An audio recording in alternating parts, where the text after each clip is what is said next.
Hello everyone, this question appears in class 7th NCERT chapter of perimeter and its area. This is 8th question of its exercise 11.1. So the question says that a door of length 2 meter and breadth 1 meter is fitted in a wall.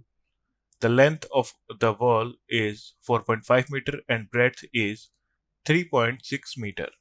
Find the cost of whitewashing the wall. If the rate of whitewashing the wall is rupees 20 per meter square. तो यहाँ पे हम door के लिए लिख रहे हैं and यहाँ पर हम वॉल के डायमेंशंस लिख लेंगे। सो ये हो जाएगा हमें डोर की लेंथ गिवन है 2 मीटर, ब्रेड्थ गिवन है 1 मीटर। सो एरिया हो जाएगा हमारे पास area is equal to rectangular है, so length into breadth 2 into 1 is equal to 2 metre square. Wall की लेंथ हमें गिवन है 4.5 मीटर, ब्रेड्थ गिवन है 3.6 metre. So area is equal to length into breadth is equal to 4.5 into 3.6 is equal to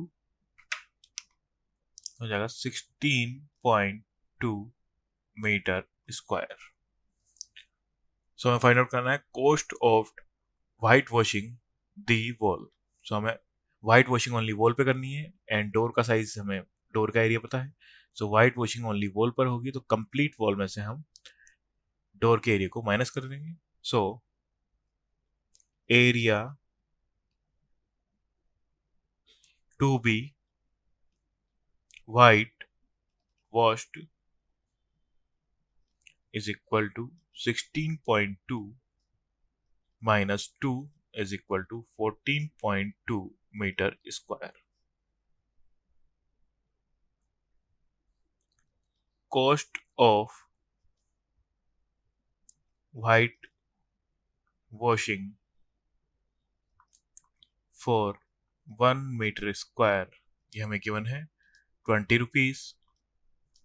सो हमें find out करना है cost of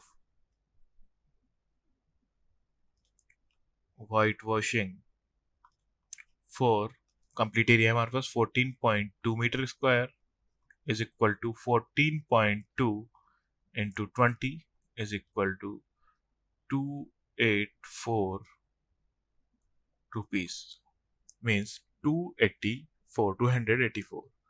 So cost of whitewashing at the wall is 284 rupees. Thank you.